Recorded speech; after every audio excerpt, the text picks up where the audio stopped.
All right, we are going to wrap up our unit on the internet and social media this week. This will be the last official lecture you guys have.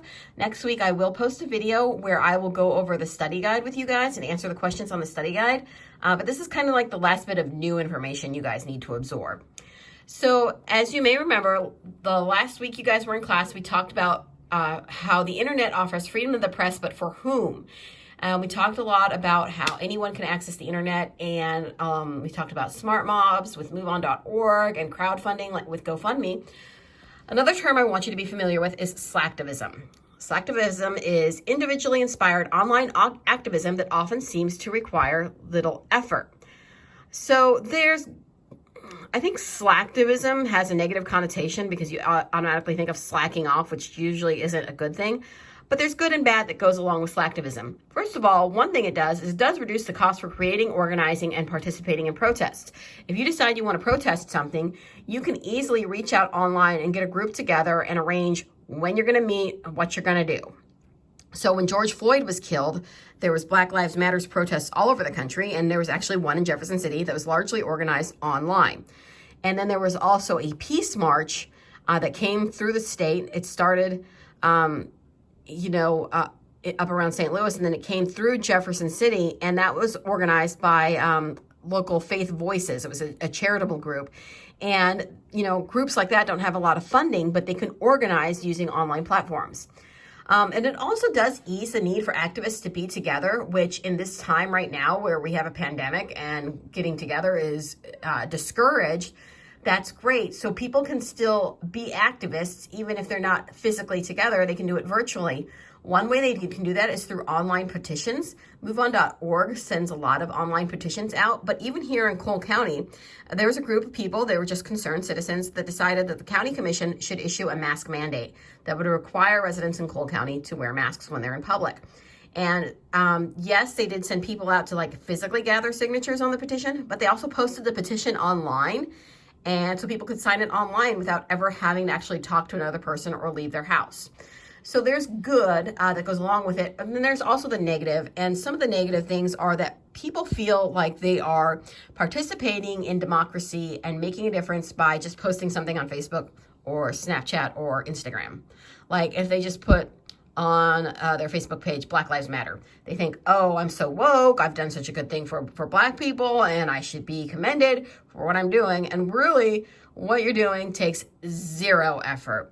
Yeah, you might get a little bit of backlash. Maybe you'll spark an interesting discussion, but you're unlikely to actually change anyone's mind.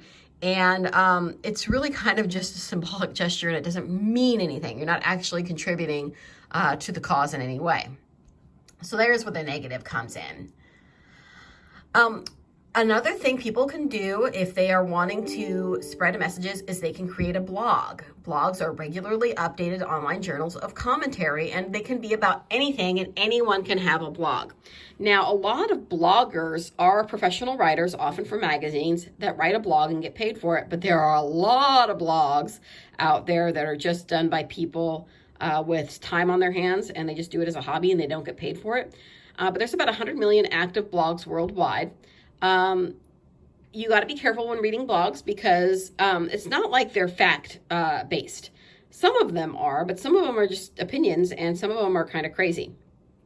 So anyone can have a blog. A lot of times blogs and internet sites that are dedicated to small groups, nonprofits, humanitarian groups, artistic groups, can be the victim of cyber attacks. And so there's a project called Project Galileo, and it basically tries to prevent these small independent organizations from cyber attacks.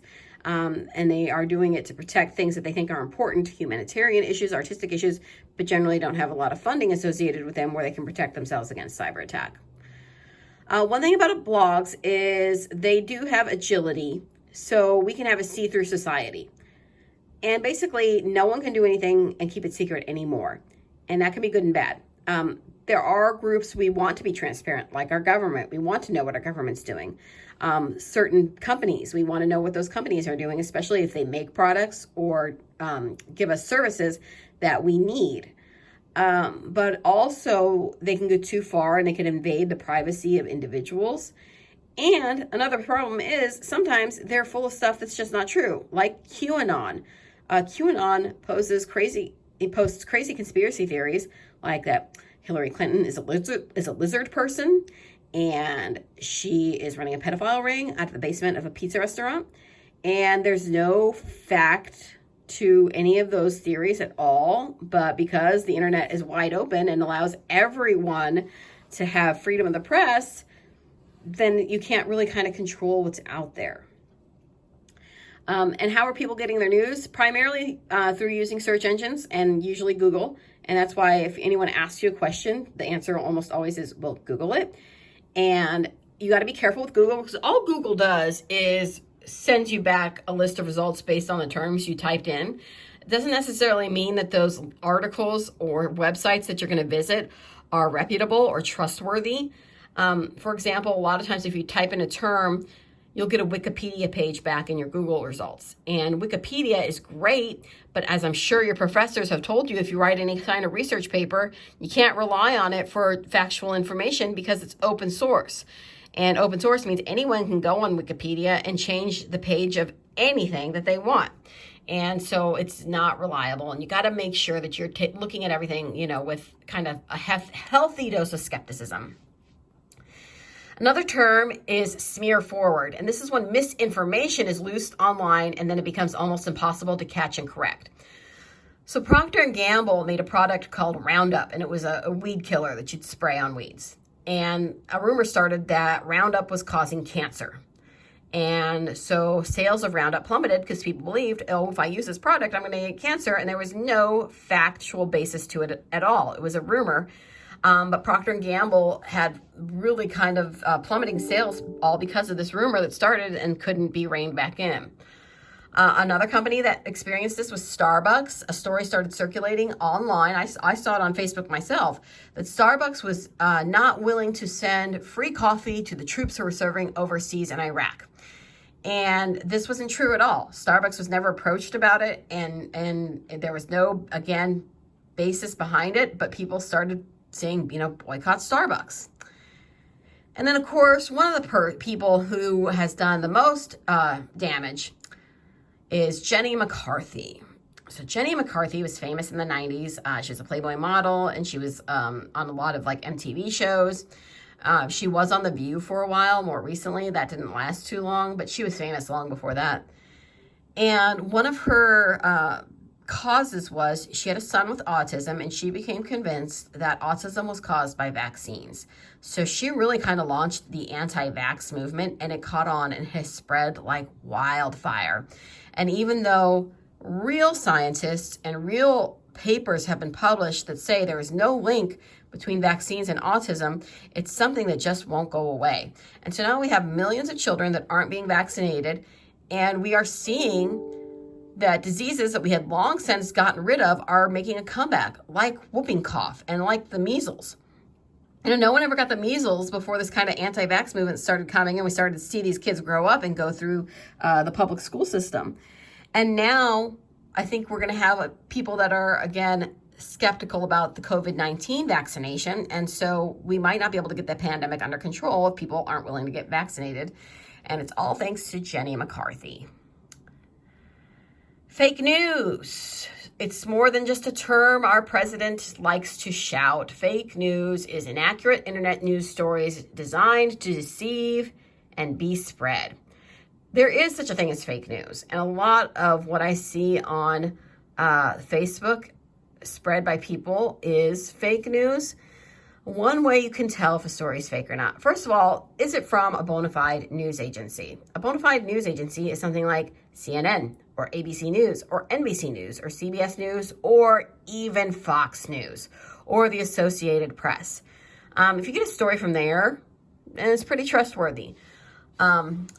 But if you get a story from ABN News, you might want to look at that with a little bit of, skepticism. Same thing with things like Breitbart and the Daily Mail or the National Enquirer. There's a lot of fake news, and you can't get real news from TikTok. Okay, Now, there's some videos on TikTok that are researched and are true.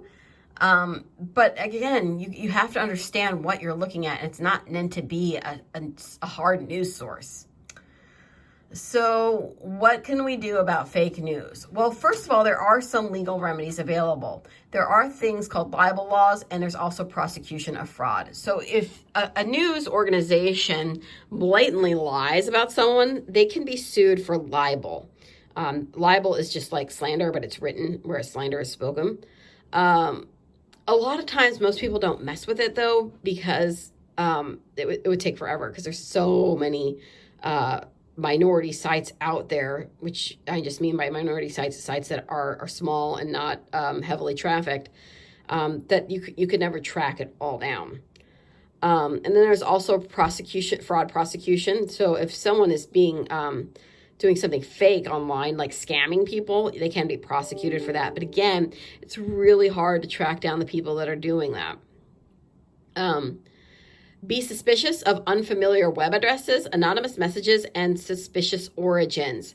So if you ever get an email asking for personal banking information or your social security number, be skeptical about it. I get an email sometimes. I have a Chase card, and I'll get an email from a company that says on top, it's got the Chase logo. It says it's from Chase, and it's like, we've noticed suspicious activity on your account. Click here to confirm or deny that you made this purchase. And they're fake, and they're just wanting you to click, and that'll take you to something where they can try to get money from you, or they can give a virus to your computer. So be careful about that. Also, another popular scam is people will be like, your social security number has been compromised. So call this number to secure your social security number. And they'll be like, well, to secure your social security number, you need to pay for the service. Send us gift cards in this amount.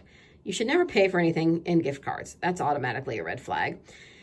And then another thing that became popular was you started getting automated messages saying a warrant has been issued for your arrest. You're not going to get an automated message if there actually is a warrant out for your arrest. Okay? Factcheck.org and Snopes.com are two popular internet sites that kind of debunk some of these more popular rumors, like the pedophile pizza ring thing and the lizard people thing. So those are two ways that you can check if a story is true. And then, of course, as I said, Wikipedia. If you're just wanting cursory knowledge of something, it's great. Like sometimes my husband and I will be watching a movie and we'll be like, well, what was the real story? So we might look it up on Wikipedia. But it doesn't have any consequence if there's one or two things that are off in there. It just kind of gives you a basic, broad knowledge of a topic. But again, it's open source, so you can't trust it 100%.